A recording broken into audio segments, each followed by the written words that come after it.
بسم الله الرحمن الرحيم والفجر وليال عشر والشفع والوتر والليل إذا يسر هل في ذلك قسم لذي حجر ألم تر كيف فعل ربك بعاد إرم ذات العماد۔ شروع کرتا ہوں اللہ کے نام سے جو بڑا مہربان نہایت رحم والا ہے۔ یہ سورۃ الفجر ہے، ہجرت سے پہلے کی سورتوں میں سے ہے، مکی سورت ہے اور 30 آیتیں اس سورت کے اندر موجود ہیں۔ اللہ رب العزت نے اس سورت کا نام ہی سورۃ الفجر دیا۔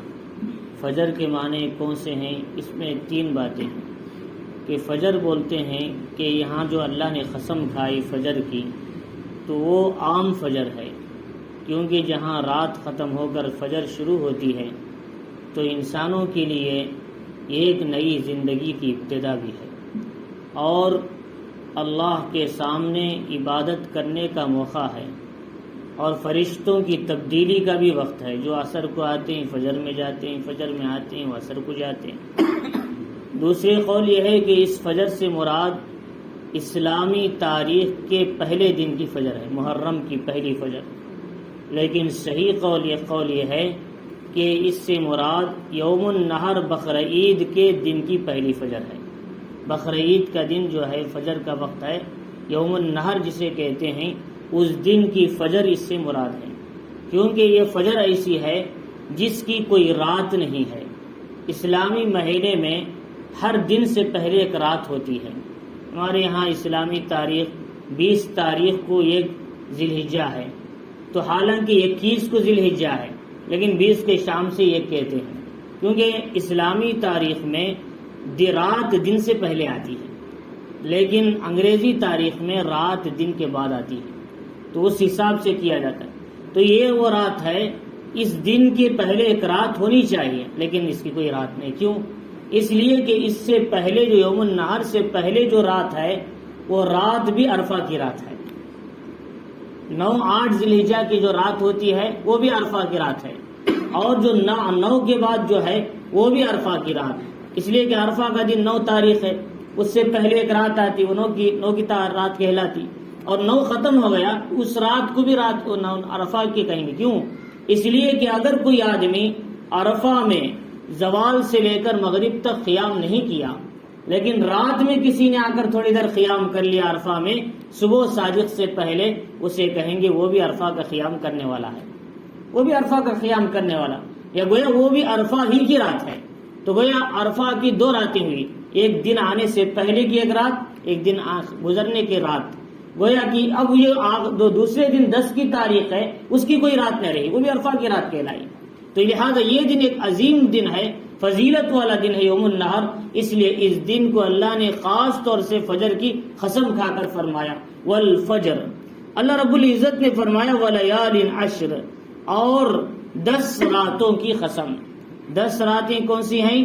فرمایا کہ 10 راتیں بعضوں نے عاشورہ کے لیا، 1 تاریخ سے 10 تاریخ تک محرم کی، لیکن صحیح قول یہ ہے 10 راتوں سے مراد یہی وہ 10 راتیں ہیں جو 1 تاریخ سے لے کر قربانی کے دن تک کی جو 10 راتیں ہیں، جن کو عشرہ ذی الحجہ کہا جاتا ہے، ان 10 راتوں کی اللہ نے قسم کھائی ہے۔ لہذا اسی لیے محمد الرسول اللہ صلی اللہ علیہ وسلم نے فرمایا، ترمذی وغیرہ کی روایت میں ہے کہ تمہارے نزدیک یعنی جو محبوب عمل اللہ کے نزدیک جو عبادت کی جائے وہ کیا ہے؟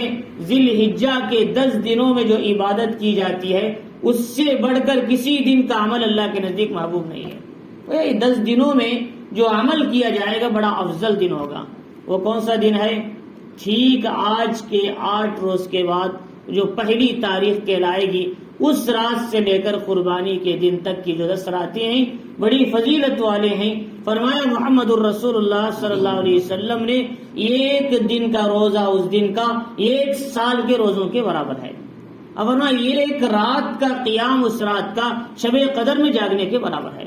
اتنی بڑی فضیلت ہے اس رات کی، لہٰذا اس لیے ان راتوں کی اللہ نے قسم کھائی۔ اور پھر یہ وہ 10 راتیں ہیں جس کو موسیٰ علیہ السلام نے کوہ طور پر گزاری تھی۔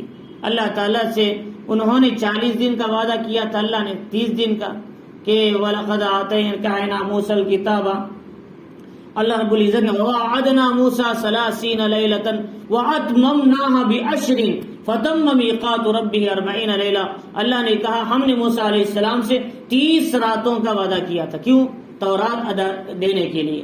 انہوں نے 30 دن روزے کے ساتھ رہے، اور 30 دن جو روزے کے ساتھ رہے، 30 راتیں تو اللہ کو بڑی پسند آئی، تو انہوں نے پھر اور 10 دن اللہ نے ان کو ٹھہرنے کا حکم دیا روزے کے ساتھ۔ وہ 10 راتیں جو آپ نے ٹھہری، جس کے بعد آپ کو تورات ملی، وہ یہی 10 راتیں ہیں۔ اس کو علماء مفسرین نے لکھا ہے۔ تو بہرحال تو بتایا کہ 10 راتوں کے اللہ نے قسم کا معلوم یہ ہوا 10 ذی الحجہ کی راتیں اللہ کے نزدیک بڑا مقام کی حامل راتیں ہیں۔ اور فرمایا کہ والشفع والوتر، اور تیسری قسم اللہ نے شفع کی کھائی۔ شفع کہتے ہیں 2، 4، 6، 8، ان کو شفع کہتے ہیں، 2 جو ہوتی ہیں شفع کہلاتے، اور وتر کہتے ہیں ایک جو ہے۔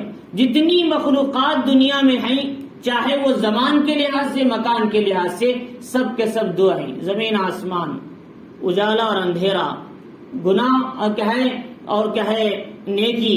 تو یہ 2 چیزیں ہیں، مرد اور عورت۔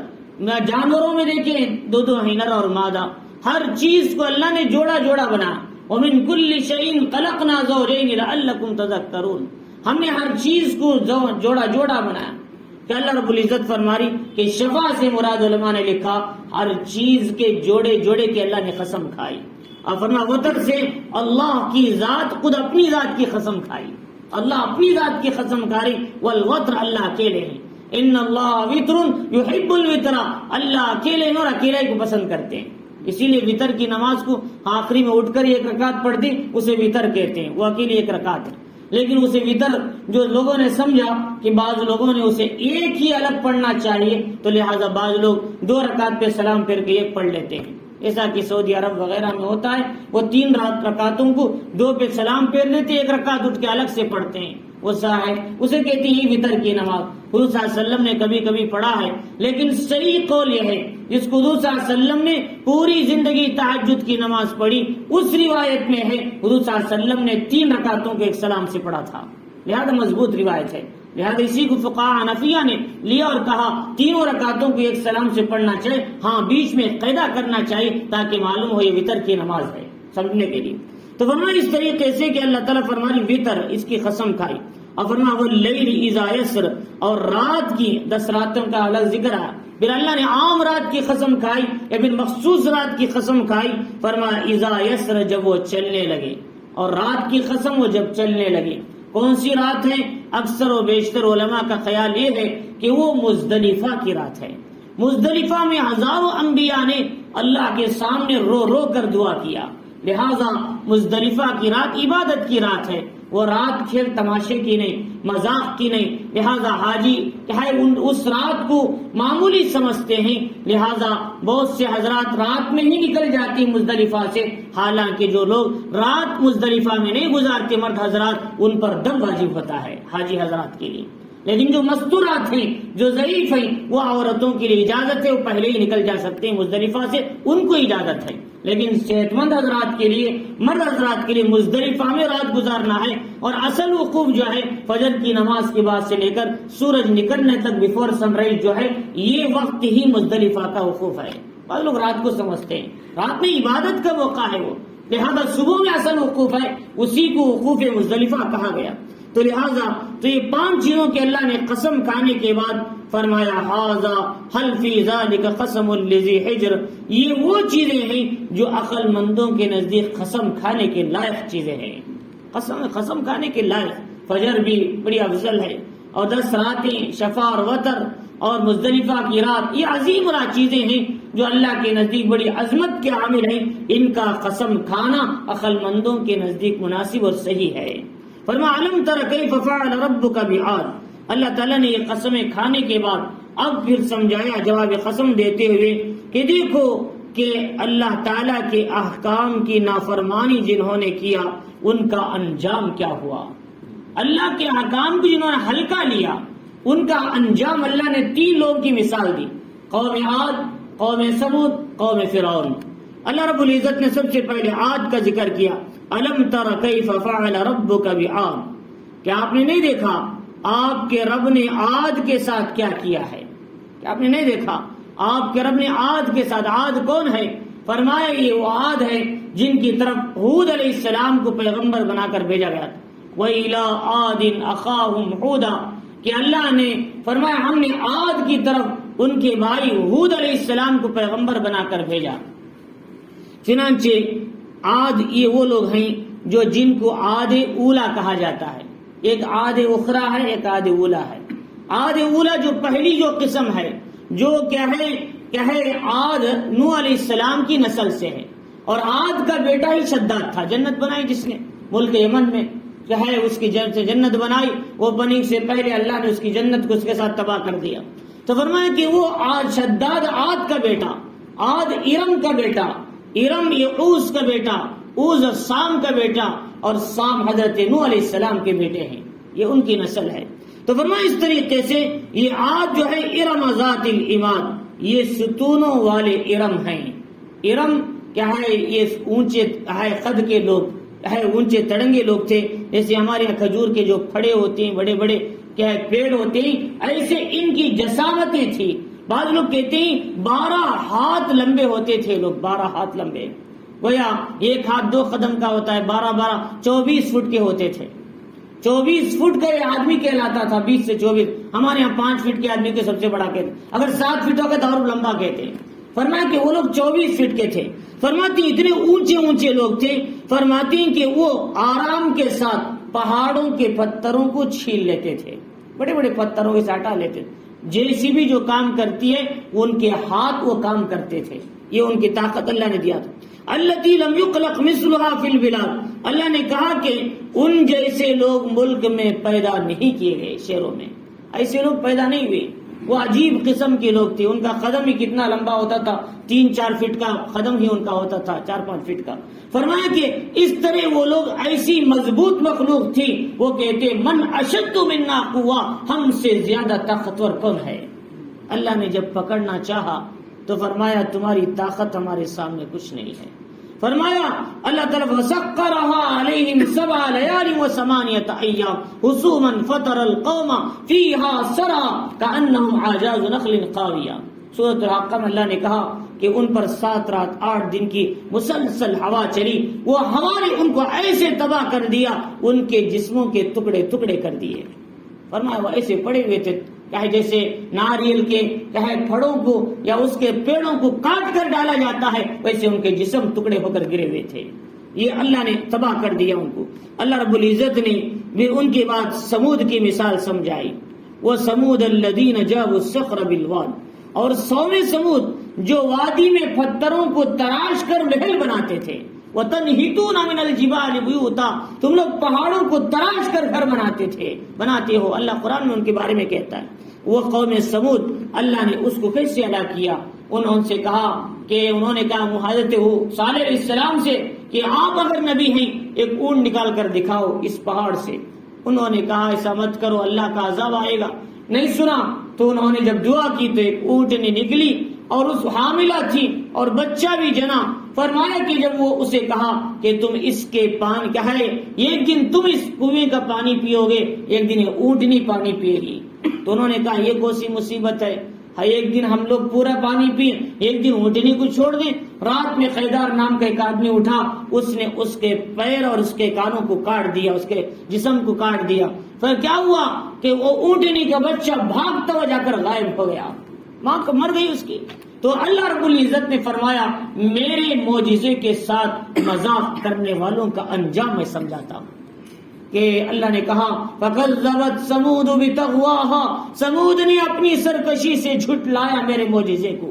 فَكَذَّبَتْ ثَمُودُ بِطَغْوَاهَا إِذِ انبَعَثَ أَشْقَاهَا، ان میں کا بدبخت اٹھا، إِذِ انبَعَثَ أَشْقَاهَا فَقَالَ لَهُمْ رَسُولُ اللَّهِ نَاقَةَ اللَّهِ وَسُقْيَاهَا، کہ قوم سمود کے نبی صالح علیہ السلام نے کہا چھوڑو اس اونٹنی کو، اس کے پانی کو، اس پہ تکلیف مت دو۔ ناقۃ اللہ وسقیاها فکذبوه فعقروها، انہوں نے جھٹلایا، اس کے کونچے کاٹ دیے، اس کے پیر کاٹ دیے۔ فدمدم علیہم ربهم بذنبهم فسواها، رب نے اپنے عذاب کے لپیٹ میں ان کو لے لیا۔ فدمدم علیہم ربہم بذنبہم فسواہا، ان کے گناہوں کی پاداش میں اللہ نے انہیں پکڑا کہ ولا یخاف عقباہا، اللہ کہتے ہیں کسی کی طاقت کا ڈر ہمیں نہیں ہے۔ آج دنیا میں ایک ملک اگر کسی ملک پہ حملہ کرنا چاہتا ہے، اس کے سپورٹ ملک کو دیکھتا ہے کہیں وہ ہم پر حملہ نہ کر دے۔ کوئی آدمی امریکہ پر حملہ نہیں کرنا چاہتا، اور کہے اسرائیل پہ کیوں، اس کے سپورٹ میں دوسرے ملک، اور روس پر کوئی حملہ نہیں، اس کے سپورٹ میں تو ترکی ہے۔ تو کئی ایسا ایک دوسرے کی سپورٹ میں رہنے والے ملکوں سے وہ حملہ کرنے سے پہلے ڈرتے ہیں۔ اللہ کہتے ہیں دنیا کی کسی طاقت کا ہمیں ڈر نہیں ہے، ولا یخاف عقباہا، ہم انجام سے نہیں ڈرتے۔ اللہ رب العزت فرمانی کہ انہوں نے جب کاٹ لیا تو جبریل امین کو حکم دیا جاؤ آواز لگاؤ۔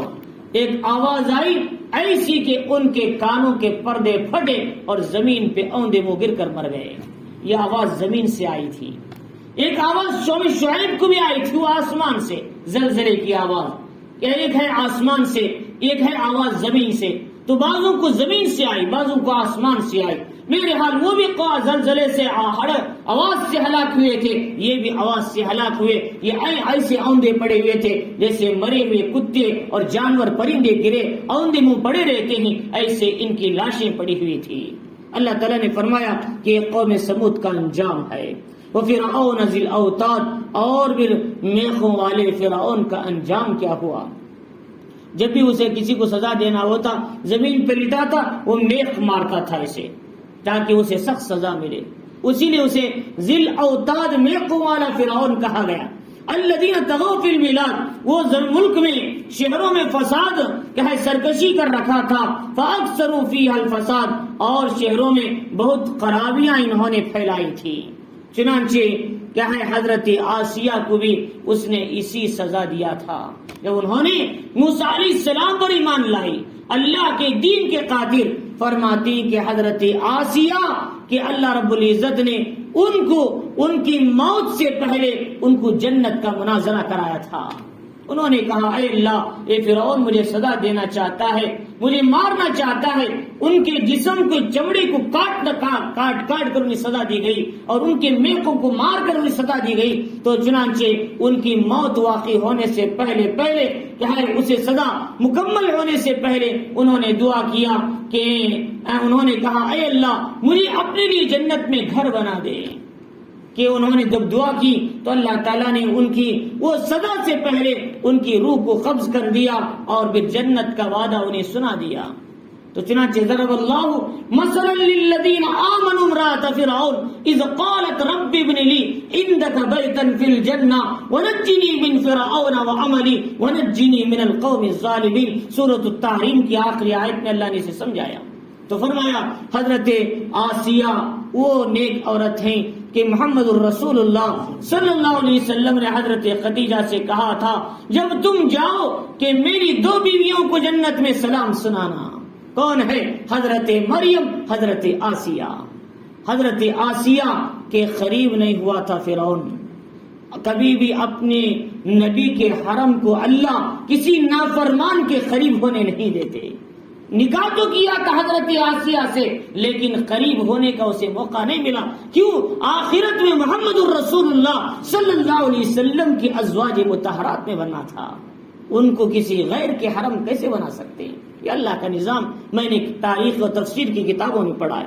تو فرمایا اس طریقے سے کہ اللہ رب العزت فرماری فرعون نے جب سرکشی کی تو کیا ہوا کہ جب اس نے موسیٰ علیہ السلام نے 6,80,000 بنی اسرائیل کو لے کر نکلے، سامنے سمندر تھا، اللہ نے حکم دیا فَاضْرِبْ بِعَصَاكَ الْبَحْرَ فَانْفَلَقَ فَكَانَ كُلُّ فِرْقٍ كَالطَّوْدِ الْعَظِيمِ۔ تو سورہ شورى میں اللہ نے کہا 19ویں پارے میں تم مارو لاٹھی، تمہارے لیے راستے نکل جائیں گے، تودی کی طرح پانی اوپر اٹھ جائے گا، تمہیں سوکھی زمین مل جائے گی، تم یہاں سے نکل جاؤ۔ وَجَاوَزْنَا فِي الْبَحْرِ، جب وہ سمندر سے انہوں نے پار کیا، ہم نے ان کو پار کرایا تو فَأَتْبَعْنَاهُ کہ ان کا پیچھا کیا فرعون اور اس کی قوم نے، کہ فرعون و جنود بغیم و عدوا کہ وہ سرکشی کرتے ہوئے نافرمانی کرتے ہوئے دشمنی کے ساتھ حتی اذا ادرکه الغرق قال آمنت به كما آمنت به بنو اسرائیل، جب اس نے پانی نے غرق کر لیا اور جب اسے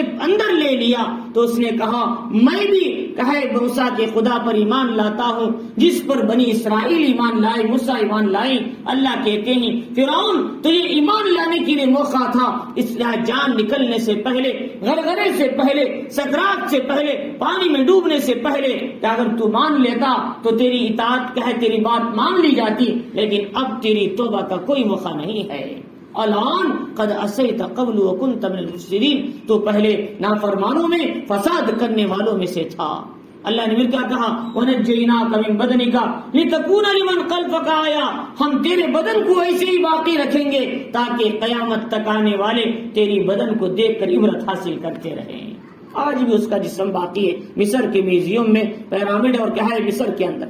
تو اللہ رب العزت فرما رہی فرعون کو اللہ نے کیسے سزا دیا، وہ سوچ بھی نہیں سکتا۔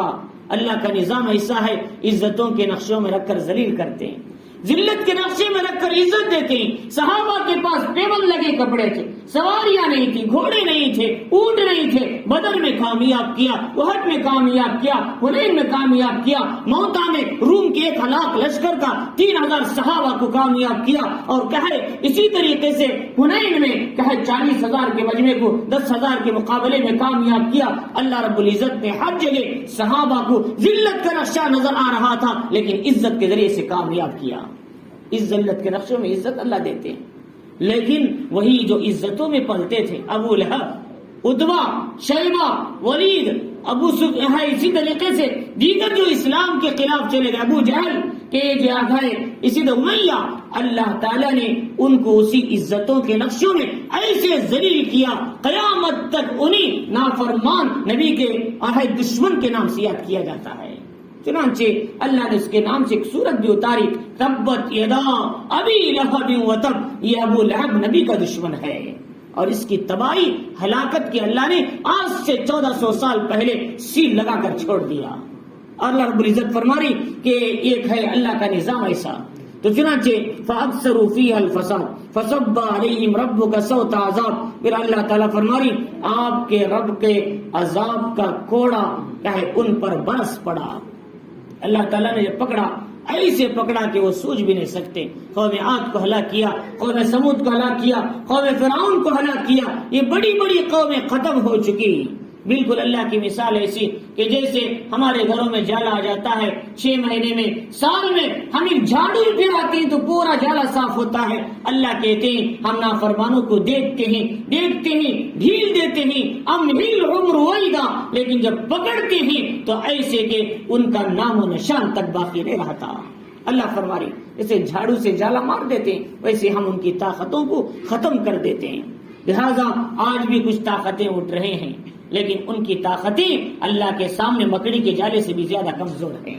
فرما رہی ان کی طاقتیں اللہ کے سامنے مکڑی کے جالے سے بھی زیادہ کمزور ہے، لیکن وہ سمجھ رہے ہم اپنی مضبوط دیوار چاہے پتھر کی اور چاہے گارے کی بنا رہی، لیکن ان کی دیواروں میں جالے سے زیادہ کمزوری ہے۔ اللہ تعالیٰ فرما رہی تو اللہ رب العزت نے فرمایا کہ ان ربک لبالمرصاد، کہ اللہ فرما رہی دیکھو کہ بے خوف ہو کر زندگی نہ گزارو، بے خوف ہو کر زندگی نہ گزارو، اللہ تمہیں ہر لمحے دیکھ رہا ہے۔ جنت تمہارے منتظر ہے نیک اعمال پر، جہنم تمہاری منتظر ہے اعمال بد پر، دونوں منتظر ہیں۔ اور لہذا جہنم تو پوچھتی ہے کہ حلم تلا کہ حل میں مزید، کیا بھر گئی؟ نہیں، لاؤ، اور جگہ ہے، اور اسپیس ہے، اور جگہ ہے، لاؤ، میں بھرنے کے لیے تیار ہوں۔ اللہ رب العزت فرما رہی کہ اس طریقے سے، اسی لیے حدیث شریف میں آتا ہے، علماء اکرام نے لکھا مفسرین نے کہ جہنم کے اوپر کئی پل لگائے جاتے ہیں، ہر پل پر جانے سے پہلے پوچھتے ہیں کہ تم نے نماز پڑھی تھی یا نہیں، نماز پڑھی تو آگے چلو، پھر آگے جاتی امانت میں خیانت تو نہیں کیا، پوچھیں گے غلط ہے آگے چلو، پھر پوچھیں گے سلا رحمی کی تھی نہیں، غلط ہے تو آگے چلو، نہیں تو یہیں سے ان کا حساب شروع ہو جائے گا اور یہیں کٹ کر جہنم میں پہنچ جائیں گے۔ تو اللہ تعالیٰ فرما رہی کہ ثم ننجی الذین اتقوا ونذر الظالمین فیہا جثیا، متقیوں کو تو ہم ایسے جلدی تیزی کے ساتھ چلا دیں گے جیسے گھوڑے کی سواری ہوتی ہے، جیسے کہے اونٹ کی سواری ہوتی ہے، یعنی اور چاہے اور تیز جانوروں کی سواری ہوتی ہے، جیسے بجلی کی چمک ہوتی ہے، لیکن جو نافرمان ہیں ان کے اعمال کے لحاظ سے ہم ان کو پکڑیں گے اور انہیں جہنم میں اوندے منہ ڈال دیں گے۔ وَنَذَرُ الظَّالِمِينَ فِيهَا جِثِيًّا، اوندے منہ کیا ہے اوندے گھٹنے کے ساتھ وہ نیچے جہنم میں گر جائیں گے۔ اللہ رب العزت فرما رہی کہ دیکھو کہ اللہ تمہاری نگرانی کر رہے ہیں، اللہ سے ڈر کر زندگی گزارو، اللہ سے بے خوف ہو کر زندگی نہ گزارو۔ اللہ رب العزت نے پھر انسان کو سمجھایا کہ مثال دی کہ انسان کی فَأَمَّا الْإِنسَانُ إِذَا مَا ابْتَلَاهُ رَبُّهُ فَأَكْرَمَهُ وَنَعَمَهُ، انسان کی حالت تو بڑی عجیب ہے۔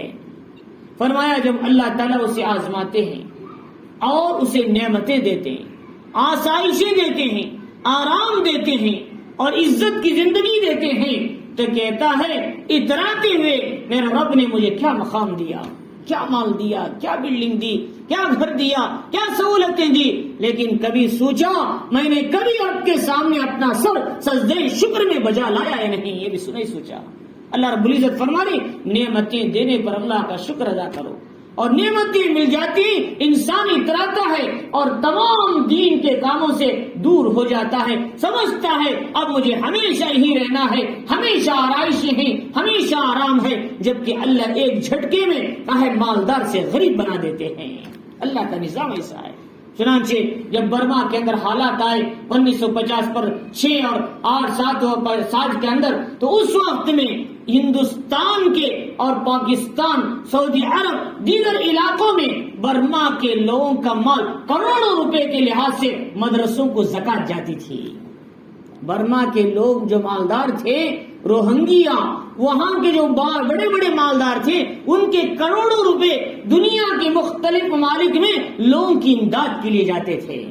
لیکن اللہ کا نظام کیا تھا، وہاں کیا نافرمانیاں اٹھی کہ وہاں ابو الحسن علی ندوی رحمۃ اللہ علیہ نے بھی کہا تھا لوگوں تمہارے اندر گناہ وجود میں آ رہا ہے، توبہ کرو، اللہ کی پکڑ آنے والی ہے۔ انہوں نے نہیں سدھرے کہ اللہ تعالیٰ نے ایک رات میں 500 بڑے بڑے لوگوں کو جو بڑے بڑے شاہی محلات میں زندگی گزارتے تھے، آخرکار غاروں میں پناہ لینے پر مجبور ہو گئے۔ یہ اللہ تعالیٰ کا نظام ہے، رات کا امیر صبح کا فقیر بن جاتا ہے۔ اللہ تعالیٰ فرما دے تو چنانچہ آج روہنگیا کا حالت کیا ہے، وہاں پر ایک مسلمان بھی نہیں بستا، ایک مسلمان بھی اس علاقے میں جہاں روہنگیا جا رہتے تھے، آج ایک مسلمان بھی نہیں بستا وہاں پر، کسی مسلمان کو رہنے کا موقع نہیں دیا، سب کے سب یا تو سمندر میں گر کر مر گئے، یا تو کٹے اور ختم ہو گئے، یا تو پھر بنگلہ دیش میں پناہ لیا، یا پھر پاکستان کے علاقوں میں، یا پھر حیدرآباد کے علاقوں میں کئی لوگ آ کر پناہ لیا، لیکن وہاں کسی مسلمان کو رہنے نہیں دیا۔ اللہ کا نظام کیا ہے؟ تو فرماتی اس طرح کہ نافرمانی سے بچو، اللہ کی پکڑ سے بچو۔ لیکن اللہ تعالیٰ نعمتیں دیتے، انسان کہتا ہے مجھے ساری نعمتیں مل گئی، مجھے کون کہ مجھے کیا ہوگا، کون پکڑے گا مجھے؟ فرعون بھی کہتا تھا کیا ہوا، قارون بھی کہتا تھا زمین میں دھسو نہیں، شداد بھی کہتا تھا جنت کے ساتھ چلا گیا، اور فرمایا حامان بھی کرتا تھا تاجر بن کے، کیا ہوا اس کا حال؟ اللہ رب العزت فرما رہی کہ دیکھو نعمتیں ملتے تو انسان اتراتا ہے اور اپنے رب کو بھول جاتا ہے، اور فرمایا لیکن جب اللہ تعالیٰ اسے آزمانے کے لیے اب انسان کو نعمتیں ملتے، اللہ تعالیٰ اسے آزماتے دیکھتے ان نعمتوں میں میری اطاعت کرتا ہے یا نافرمانی کرتا ہے۔ اب دیکھتی اطاعت کرتا ہے، اللہ اور مال کو بڑھاتے ہیں اور مال کو بڑھاتے ہیں۔ ہمارے دنیا میں کتنے ایسے لوگ ہیں جو دین کے کاموں میں خرچ کرتے ہیں، صحیح راستے میں لگاتے ہیں، خود بھی پابند ہیں، اللہ ان کے مال کو خوب ترقی دے رہا ہے، اللہ اس آزماتے ہیں۔ لیکن جو لوگ مال کو حقیقی سمجھ کر اللہ کو بھول جاتے ہیں، اللہ ایسے پکڑتے ہیں کہ آخر ان کی زندگی ان کے لیے موت سے زیادہ عجیب بن جاتی ہے۔ آرام کے کھانے، آرام کے کپڑے، آرام کی عیاشی چیزیں، اور وہ نافرمانی اور اللہ کے حکام کو چھوڑ کر جہاں پیسہ لگایا، پھر وہ جب سارا ختم ہوتا ہے اور سادہ سیدھا کھانا ملتا ہے یا پھر نہیں ملتا تو انسان سوچتا ہے کاش میں مر جاتا تو کتنا اچھا ہوتا، کیونکہ آرام پہلے سے زیادہ گزر چکا تھا، عیاشیاں زیادہ گزر چکی تھی، وہ عیاشیاں اسے تنگیوں میں جینے نہیں دیتی، انسان کو تباہی تک لے کر جاتی ہیں، وہ حال ہے۔ تو چنانچہ اس کے بعد یہ بتایا وَأَمَّا إِذَا مَا ابْتَلَاهُ فَقَدَرَ عَلَيْهِ رِزْقَهُ، اللہ فرمانی کہ جب انسان کو پھر اللہ تعالیٰ پھر آزماتے ہیں، اس سے اس کے پیسے کو لے لیتے ہیں تھوڑی دیر کے لیے، پھر اسے تنگی ہو جاتی ہے تو فَيَقُولُ رَبِّي أَهَانَنِ، کہتا ہے میرے رب نے مجھے کیا دیا، میرے رب نے مجھے کیا دیا، میری تو عزت اللہ نے مقام ہی نہیں دیا، میں بے مقام ہوں دنیا میں، میرے پاس پیسہ نہیں، گھر نہیں، بلڈنگ نہیں، اچھی اچھی گاڑیاں نہیں، میرے پاس کچھ نہیں ہے، حالانکہ اس سے پہلے جو اللہ نے کتنی نعمتیں دی تھی اسے نہیں سوچا اس نے. اللہ آزماتی اس طریقے سے. اس لیے حدیث میں آتا ہے جب صبح ہوتی ہے مالداری پوچھتے ہیں اللہ میں کس کے یہاں جانا, میرے نافرمان کے گھر میں گھس جا, اللہ کہتے ہیں. اور جب جو تونگری یعنی غریبی فقیری پوچھتی ہے اللہ کہاں جانا, میرے ڈرنے والے بندوں کے گھروں میں گھس جا, میرے ڈرنے والے بندوں کے گھروں میں گھس جا. صحابہ نے کیسی زندگی گزاری. محمد الرسول اللہ صلی اللہ علیہ وسلم فرمایا انا اتقاکم للہ, میں تم سب سے زیادہ اللہ سے ڈرنے والا ہوں. لیکن حضور کے گھر میں سب سے زیادہ غریبی تھی. کیوں؟ اس لیے کہ اللہ تعالیٰ چاہتے ہیں, حدیث میں آتا ہے جس بندے سے اللہ محبت کرتی اللہ اسے مال سے ایسے بچاتی جیسے تم میں سے کوئی بیمار کو پانی سے بچاتا ہے. اللہ اسے مال سے بچاتے ہیں, سادی زندگی اسے دے دیتے ہیں. یہ مثال ہمارے سامنے بہت ہے. اللہ رب العزت فرمانی اسے جب تنگی آتی ہے تو ناشکرا بن جاتا ہے. اللہ تعالیٰ پوچھتے ہیں یہ آنکھ دیکھنے کی جو نعمت ہے کس نے دیا, کان میں سننے کی نعمت کس نے دیا, زبان میں چکنے کی نعمت کس نے دیا, ناک میں سونگنے کی نعمت, ہاتھ میں پکڑنے, پیر میں چلنے, دماغ میں سوچنے, دل میں کیا ہے بٹھانے, یہ ساری جو نعمتیں دی کیا نعمت نہیں ہے؟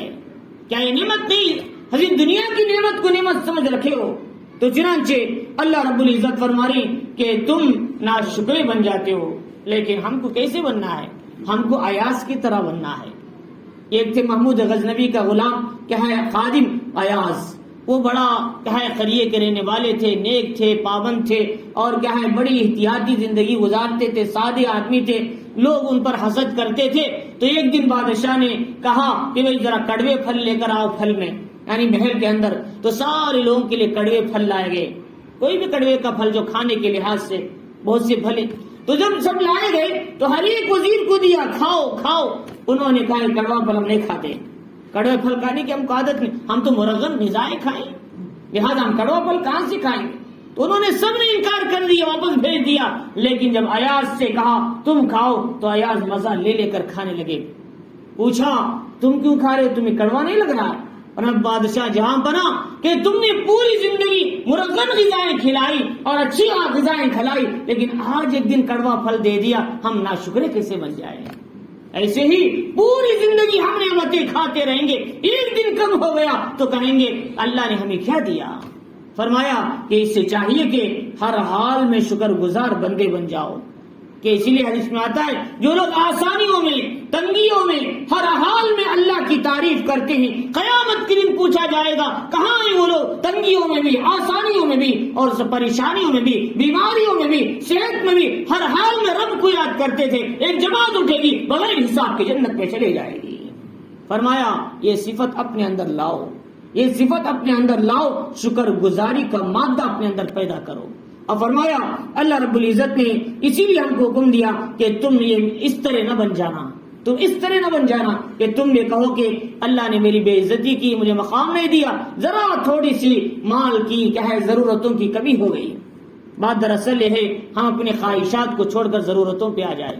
ضرورت پہ آؤ گے تو ہماری سارے زندگی کے مسائل حل ہو جائیں.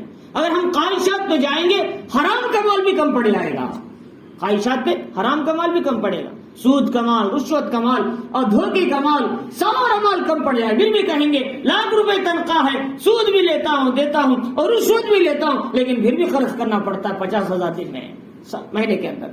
یہ فرمایا اللہ فرماری یہ بے برکتی کی زندگی ہے, یہ خواہشات کی زندگی ہے. یہ صحابہ نے خواہشات کی زندگی نہیں گزاری بلکہ ضرورت سے بھی کم کی زندگی انہوں نے گزاری. جنگ کے میدان میں پانی کی ضرورت ہے, پانی نہ گیا تو موت واقع ہوگی, لیکن اپنے بھائی کو ضرورت پر ترجیح دے رہے ہیں. یہ اپنے صحابہ تو اپنی ضرورتوں کو چھوڑ دیا, ہم اپنے خواہشات کو چھوڑنے کے لیے تیار نہیں. اچھا فون, اچھی گاڑی, اچھا محل, اچھے کپڑے اور اعلیٰ کپڑے اور اعلیٰ گاڑیاں, اعلیٰ محل, اعلیٰ چیزیں, اپڈیٹ چیزیں. فرمایا یہ اپڈیٹ ہمیں اپڈیٹ کر کے ہی رہے گا موت تک. فرمایا ہماری حالت خراب کر دے گا. لہٰذا اس لیے فرمایا کہ ضرورت کے بقدر دنیا کو استعمال کرو. اللہ رب العزت فرما رہی کلا بل لا تکرمون الیتیم, کہ دیکھو مال کا مل جانا اصل کمال نہیں ہے, بلکہ اللہ نے جو مال دیا اسے غریبوں میں لگاؤ.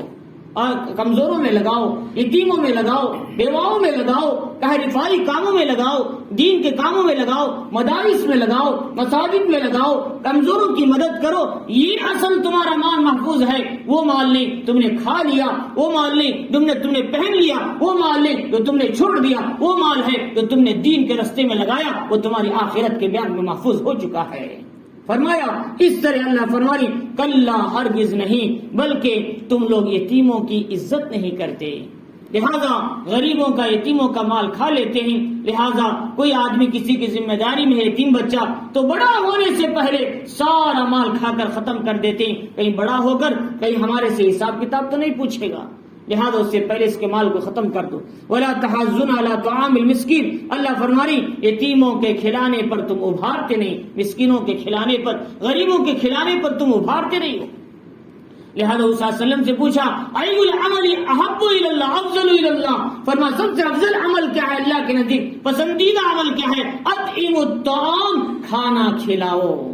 اللہ کو محبوب عمل ہے، افضل عمل کہ تم کسی کو بھی کھلاؤ، غریب کھلاؤ، کمزور کو کھلاؤ، کیا ہے یتیم کو کھلاؤ، بیوہ کو کھلاؤ، اور کیا ہے اسی طریقے سے مسلمان کو کھلاؤ، کافر کو کھلاؤ، کسی کو بھی کھلاؤ. جو غریب ہے تو کھلاؤ، اس میں کسی بغیر مذہب کی تفریق کی کھلاؤ. اللہ کو کھلانا بڑا پسند ہے، کھانا کھلاؤ. اطعم الطعام، فرمایا ہم ہوٹل میں بیٹھے ہوئے ہیں، بڑے مزے سے بریانی کھا رہے، سامنے غریب آدمی بیٹھا ہے، وہ دیکھ رہا ہے، منہ میں پانی آ رہا ہے، لیکن ہم تو کھا لیتے ہیں. لیکن ہم بھی ایک پلیٹ لے جا کر اسے کھانا دے. اللہ قیامت کے دن ہماری آخرت میں اللہ تعالی ہم کو جنت کی روٹی اور مچھلی کے سالن سے ہمیں کھلائیں گے. اللہ تعالیٰ فرمانے کہ تم کھاتے رہے، تمہارے سامنے غریب بیٹھا دیکھتا رہا، تمہارا دل کیسے چاہا کہ تمہارا پیٹ بھرے؟ وہ بھی تو انسان ہے، اس کا پیٹ خالی ہے، اسے تم نے کھانا کیوں نہیں کھلایا؟ اللہ تعالیٰ پوچھیں گے. لہذا اس لیے ہمیں چاہیے کہ کھانا کھلانا افضل عمل ہے. دوسرا سلام کرنا، سلام جانتے ہو ان کو بھی، نہ جانتے ہو ان کو بھی، پہچانتے ہو نہ پہچانتے ہو، سب کو سلام کرنے کی عادت بنانا ہے. اب فرمایا سلام جو ہے کیا ہے؟ السلام علیکم کہنا ہے. السلام علیکم کے بجائے صرف ہاتھ نہیں دکھانا، ہاتھ تھوڑی ووٹ ڈالنے کے لیے ہاتھ دکھا رہے ہم لوگ. فرمایا ہاتھ نہیں دکھانا، السلام علیکم بول کے دور پہ بھی ہاتھ ایسے کر سکتے ہیں. ہم نے السلام ہی نہیں بولا. یہ کیا ہے؟ یہودیوں کا سلام ہے، یہودیوں کا.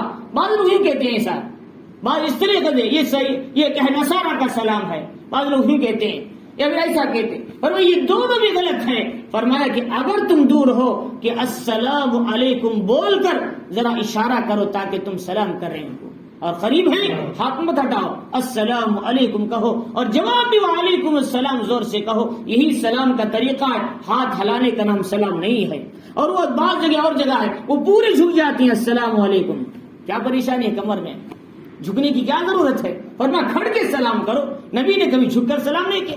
یہ بھی ایک طریقہ ہے. لہذا طرح کے طریقے سلام میں نکل چکے ہیں. سلام جیسے حضور سے ثابت ہے ویسے کرو، کیونکہ وہ سلام ہے آدم علیہ السلام سے لے کر آخری انسان جو دنیا میں پیدا ہوگا، مسلمان ہوگا، سب کو یہی سلام کرنا ہے، اور یہی سلام کہا گیا. تو اللہ رب العزت فرماری کہ اللہ کے نبی فرما سلام کو پھیلاؤ، کھانا کھلاؤ، پسندیدہ عمل. وَتَأْكُلُونَ التُّرَاثَ أَكْلًا لَمًّا، اور سارا کا سارا وراثت کا مال، دیگر اموال تم ہی لینا چاہتے ہو، اور مال کی انتہائی محبت تمہارے دلوں میں ہے. محمد الرسول اللہ صلی اللہ علیہ وسلم فرما ایک وقت آئے گا تم کمزور بن جاؤ گے. حال کیا ہے؟ صحابہ اکرام نے پوچھا کیا مجمع کم ہوگا کہ ہم میں دعائیں کرنے والے نہیں ہوں گے؟ فرمایا تمہارے پاس مجمع بھی ہوگا، پیسہ بھی ہوگا، مال بھی ہوں گے، ذرائع بھی ہوں گے، سب کچھ ہوں گے، لیکن تمہاری حیثیت پانی پہ چلنے والے پتے اور کچرے سے بھی کم ہو جائے گی. کیوں؟ فرمایا تمہارے دلوں میں وہن پڑ جائے گا. وہن کیا ہے؟ دنیا کی محبت تمہارے دلوں میں گھس جائے گی تو تمہاری حیثیت کم ہو جائے گی. فرمایا مال مال مال، اسی میں انسان زندگی گزارے گا، اور نماز سے اعمال سے انسان غفلت کی زندگی گزارے گا. وہ ہمیشہ سوچے گا کہاں جائے تو 10 روپے زیادہ ملیں گے، کہاں جائے تو آدمی 100 روپے زیادہ ملیں گے. اسی فکر میں رہے گا. نماز میں رکعت باندھ کے کھڑیں گے تو وہی فکر رہے گی. فرمایا یہ اعمال ہم کو تباہی تک لے کر جائیں گے.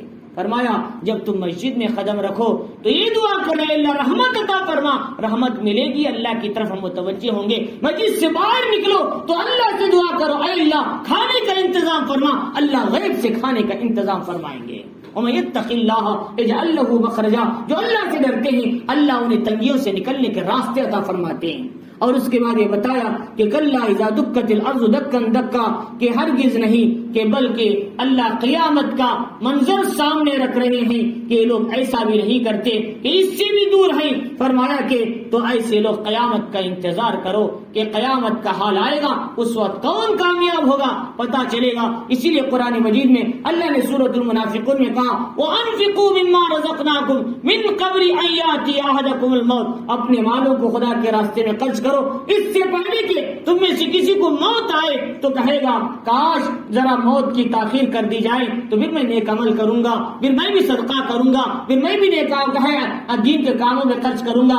اللہ کہیں گے اب موت آ چکی، اب عمل کا موقع ختم، صدقے کا موقع ختم، دین کے کاموں میں خرچ کرنے کا موقع ختم، اب تو تمہیں آخرت کی طرف آنا ہے، حساب کتاب دینا ہے۔ تو چنانچہ وہ موت آنے سے پہلے اپنے مالوں کو اللہ کے راستے میں لگاؤ۔ اور اس کے بعد یہ بتایا وَجَاءَ رَبُّكَ وَالْمَلَكُ صَفًّا صَفًّا، پھر آپ کے پروردگار آ جائیں گے اور لوگ صف بنا کر فرشتے کھڑ جائیں گے، حساب کتاب کا ماحول ہوگا، اور اسی دنیا میں حساب کتاب قائم ہوگا، یا تو عرفات کے میدان میں یا ملک شام فلسطین کے اندر۔ وَجِيءَ يَوْمَئِذٍ بِجَهَنَّمَ، پھر جہنم کو کھینچ کر لایا جائے گا 70,000 لگاموں کے ساتھ، ہر لگام کے ساتھ 70,000 فرشتے ہوں گے، اسے کھینچ کر لایا جائے گا۔ جہنم بھی تیار ہو چکی، جنت بھی تیار ہو چکی۔ وَعِدَّتْ لِلْمُتَّقِينَ وَعِدَّتْ لِلْكَافِرِينَ، اللہ نے دونوں کے بارے میں کہا، جہنم کافروں کو تیار ہے، جنت متقیوں کو تیار ہے، دونوں بن چکی ہیں۔ ہاں اتنی بات ہے کہ اس کی اوپننگ اس وقت ہوگی جب انسانوں کا حساب کتاب ختم ہو کر اس کے اندر جایا جائے گا، اب تو ساری چیزیں تیار ہو چکی ہیں۔ اللہ رب العزت نے فرمایا کہ اس وقت میں انسان سوچے گا کہ کاش میں کچھ عمل کر لیتا، مرنے کے بعد کی زندگی کے لیے تو کتنا اچھا ہوتا، میں صرف دنیا کی لذتوں میں پڑا ہوا تھا، صرف کیا ہے اعمال سے دور تھا، مجھے بیوی بچوں کی لذتیں، ان کی خواہشات کی فکر تھی، اور حلال و حرام کی تمیز کیے بغیر میں دنیا کے پیچھے بھاگ رہا تھا، کاش میں ذرا ڈرتا تو کتنا اچھا ہوتا، کاش میں ڈرتا اور حلال کی کوشش کرتا، نماز اور اعمال کی پابندی کرتا تو کتنا اچھا ہوتا۔ انسان وہاں افسوس کرے گا، وَأَنَّىٰ لَهُ الذِّكْرَىٰ، لیکن اس کی نصیحت، اس کا سوچنا، اس کا کیا ہے فکر کرنا اس وقت کیا فائدہ دے گا۔ یقول یا لیتنی قدمت لحیاتی، وہ کہے گا کاش کہ میں اپنی زندگی کے لیے کچھ آگے بھیجا ہوتا، کچھ آگے بھیجا ہوتا، نیک عمل کیا ہوتا، کچھ نیک عمل چھوڑا ہوتا۔ فرمایا فَيَوْمَئِذٍ لَّا يُعَذِّبُ عَذَابَهُ أَحَدٌ، وہ اس دن اللہ تعالیٰ جو عذاب دیں گے کوئی ایسا عذاب نہیں دے سکے گا کافروں کو نافرمانوں۔ اللہ کا عذاب بڑا سخت ہے، ان بطش ربک لشدید، آپ کے رب کی پکڑ بڑی سخت ہے۔ نار اللہ الموقدہ، وہ جہنم اللہ کی بھڑکائی ہوئی ہے کہ ہے اللہ اس جہنم میں نافرمانوں کو دیں گے عذاب۔ ولا یوثق وثاقہ احدا، اللہ کی جیسا اس دن کوئی پکڑ نہیں کر سکے گا، پکڑ بھی اللہ کی سخت ہوگی اور کیا عذاب بھی اللہ کا سخت ہوگا۔ یا ایتھا النفس المطمئنہ، لیکن وہاں وہ نفس کامیاب ہوگا جو مطمئنہ لے کر آئے گا، نفس مطمئنہ لے کر آئیں۔ ایک 3 قسم کے ہیں، ایک نفس امارہ ہے، ہمیشہ گناہوں کی دعوت دیتا ہے، لہذا اس سے بچنے کا ہمیں حکم دیا۔ نفس لوامہ ہے، انسان کو گناہ کرنے کے بعد اسے شرمندہ کرتا ہے، تو نے گناہ کیوں کیا، نہیں کرتا تو اچھا تھا۔ اور تیسرا نفس مطمئنہ، انسان کو نیکیوں کی طرف راغب کرتا ہے، گناہوں سے نفرت تمہارے دلوں میں پیدا کرتا ہے، ایسا نفس لے کر آنے کا اللہ تقاضا ہم سے کرتے ہیں۔ اور یہ نفس امارہ سے نفس لوامہ کیسے بنتا ہے؟ ہم جب خواہشات ہمارے سامنے آتی ہیں، صبح کا وقت ہے، نیند کا لمحہ ہے، تہجد کا وقت ہے، اب نیند کہتی ہے سو جا، فجر بہت لمبی ہے، تو اس وقت میں انسان نفس کی سنے بغیر اٹھتا ہے، مجاہدہ کرتا ہے، ٹھنڈے پانی کو ٹھنڈ میں استعمال کرتا ہے، اور 2 رکعت نماز اللہ کے سامنے پڑھتا ہے، اور ساری تکلیف کے باوجود وہ اللہ کے سامنے دعائیں کرتا ہے۔ اب نفس کے اندر ذرا کمزوری آ جاتی ہے، اس کے اندر سدھار آ جاتا ہے، نفس امارہ سدھرنے لگتا۔ اب ایسی اسے کیا ہے اس کی مشکلات میں ڈالو، اس کی نہ سنو بلکہ اپنے رب کی سنو، اور اسے کیا ہے ذرا تربیت کرو اس کی۔ جب وہ تربیت ہوتی ہے وہ کیا بن جاتا ہے؟ نفس لوامہ بن جاتا ہے۔ اب اس کے اندر ذری تربیت ہو گئی، وہ کچھ سدھرا، اب وہ کہتا ہے گناہ مت کرو، گناہ مت کرو، گناہ کر لیے تو ستاتا رہتا ہے، تم نے گناہ کیوں کیا، گناہ کیوں کیا، یہ اندر سے تمہیں کیا ہے بار بار تمہیں پریشان کرتا رہتا ہے۔ اسی لیے صلی اللہ علیہ وسلم سے پوچھا کہ کیا ہے ایمان کی کیا علامت ہے؟ فرمایا ساعت کا سیئت کا سرت کا حسنت کا فانت مومن، تمہاری برائی تمہیں ہمیشہ پریشان کرے، تمہاری نیکی تمہیں خوش کر دے تو سمجھو تم پکے سچے مومن بنے ہو، تمہارا نفس کچھ بن چکا ہے۔ فرمایا وہ کیفیت اپنے اندر آنا ہے، لیکن گناہ کو گناہ ہی نہ سمجھے تو کیا نفس میں آئے گا، اور اس کے بعد اس پر اور تربیت کرو اور مجاہدے میں لگاؤ تو نفس مطمئنہ بنتا ہے۔ ابن عباس رضی اللہ تعالیٰ جب ان کا انتقال ہوا، ایک روشنی ان کے دل میں آئی پرندے کی شکل میں، جب دفن کیا گیا وہ نکل کر جا رہی تھی، آواز آئی یا ایتھا النفس المطمئنہ، وہ نفس مطمئنہ تھی جو اپنے عباس رضی اللہ تعالیٰ کے سینے میں اتری، پھر وہاں سے نکل کر سیدھے جنت کی طرف پہنچی۔ فرمایا کہ فادخلی فی عبادی، اللہ کہیں گے میرے نیک بندوں میں داخل ہو جا اور میری جنت میں چلا جا۔ فرمایا یہ کون سے نفس کے لیے؟ نفس مطمئنہ کے لیے۔ اور یہ نفس صحابہ کا نفس تھا، یہ نفس صحابہ کا نفس تھا۔ کھانے کا شدید تقاضا ہے، مہمان سامنے ہے، گھر میں بچے بھوکے ہیں، بیوی بھوکی ہے، کھانے کا کچھ ایک دانہ تک نہیں ہے۔ حضور پوچھتے ہیں کون ہے اس مہمان کو کھانا کھلائے گا؟ صحابی رسول اٹھتے ہیں، لے کر جاتے ہیں، پوچھتے کچھ ہے، ایک سے چھوٹا سا ایک سیر آدھا سیر آٹا ہے، میں بچوں کو کھلانے کے لیے رکھے تو کہتے ہیں بچے کو سلا دو، انہیں بہلا پھلا کر اور کہے وہ آدھی سیر کی کھاروٹی بناؤ، مہمان کو کھلائیں گے، اور جب ہم سامنے بیٹھیں گے تو کھانے کے بہانے سے ہم کیا ہے چراغ کو بجھا دیں گے، مہمان کھا لے گا، ہم بھی بھوکے رہ جائیں گے، بچے بھی بھوکے رہ جائیں گے، ضرورتوں کو قربان کر دیں گے۔ اللہ تعالیٰ فرمائے ان کے بارے میں وَيُؤْثِرُونَ عَلَىٰ أَنفُسِهِمْ وَلَوْ كَانَ بِهِمْ خَصَاصَةٌ، وہ لوگ باوجود ضرورت مند رہنے کے دوسروں کو ترجیح دیتے ہیں، ایسے لوگ ہی نفس مطمئنہ کے حامل صحابہ ہیں۔ انہوں نے خواہشات کیا ہے ضرورتوں کو بھی چھوڑ دیا اور نفس کو یوں مارا کہ وہ اللہ نے ان کے نفس کے بننے پر، ان کے ذہن کے بننے پر، ان کے دلوں کے بننے پر اللہ نے قرآن میں ان کی تعریف فرمائی۔ یہ کب ہوا؟ جبکہ انہوں نے خواہشات کو توڑا تھا۔ فرمایا اسی لیے ہمیں چاہیے کہ ہم بھی اپنے نفس کو بنانا ہے، اور بنانے کے لیے اللہ والوں کی صحبت میں بیٹھا کرو، اللہ والوں کی صحبت میں، نیک لوگوں کی صحبت میں بیٹھو۔ ایک ہے دعوت کی محنت سے ظاہر اعمال میں حسن آتا ہے، لیکن باطن کی اصلاح اللہ والوں کی مجلسوں میں ہوتی ہے۔ دعوت کی محنت سے ظاہر اعمال میں حسن آتا ہے، اور اندر جو کالا پن ہے، جو کینہ، حسد، بغض، یہ ظاہر حسن سے نہیں بنتا۔ اندر کی محنت ضربے لگانے سے اللہ کی اندر جو رذائل ہیں وہ صاف ہو کر تجلیت قلوب ہوتا ہے۔ تخلیت قلوب کے بعد دل خالی ہوتا ہے تمام خواہشات سے، جب بھرتی ہے اللہ کی محبت اس دل میں۔ اللہ کہتے ہیں دنیا کی بھی محبت، چیزوں کی بھی محبت، بلڈنگ کی بھی محبت، بیوی بچوں کی بھی محبت، مال کی بھی محبت، اور تمہاری خواہشات کی بھی محبت، میں وہاں اس دل میں کیسے بساؤں گا اپنے آپ کو؟ فرمایا پہلے اس محبتوں کو نکالو، اس کے بعد میرے بسنے کی جگہ وہاں پر رہے گی۔ لہذا اللہ فرمانی میں کسی کو دنیا میں کہیں نہیں سما سکتا، لیکن مومن کے دل میں سما جاتا ہوں۔ لیکن سمانے کے لیے پہلے گھر تو صاف ہونا چاہیے۔ فرمایا ہم نے اپنے گھر کو کالا بنایا تو اللہ کی محبت کیسے سمائے؟ تو لہذا اس لیے فرمایا اللہ تعالیٰ فرماری کہ نفس مطمئنہ کو بناؤ۔ تو فرمایا کہ ان آیتوں میں اللہ تعالیٰ نے خصوصاً یوم النحر کی قسم کھائی اور عشرہ ذی الحجہ کی قسم کھائی۔ اس لیے ہم سب کو چاہیے عشرہ ذی الحجہ ابھی جو شروع ہونے والا ہے، ان 10 دنوں میں گناہوں سے بھی بچنا، نیک اعمال کرنا، اور ابھی سے تیاری کرنا۔ اگر کوئی قربانی دینے والے ہیں وہ 20 تاریخ کے اثر سے ہی اپنے بال ناخن نہ کاٹے، اس سے پہلے صفائی کر لیں، تاکہ بعد میں 10 دن تک وہ قربانی کے مناسب رہ کر پھر حاجیوں کی مشابہت میں اپنے سر کے بال وغیرہ صفائی کر سکیں تاکہ وہ حاجیوں کا ثواب انہیں مل سکے. لہٰذا ان 10 دنوں میں ذکر و اذکار، اللہ کی تسبیح اور بڑائی کثرت سے کرنا ہے، گناہوں سے بچنا ہے. اس لیے میں اس صورت کا اسی لیے انتخاب کیا تاکہ آئندہ آنے والی جو دن ہے، ایام ہیں، ان مضامین کو سمجھ سکیں. اللہ تعالی ہمیں ان باتوں کو سمجھنے، اس پر عمل کی توفیق عطا فرمائے.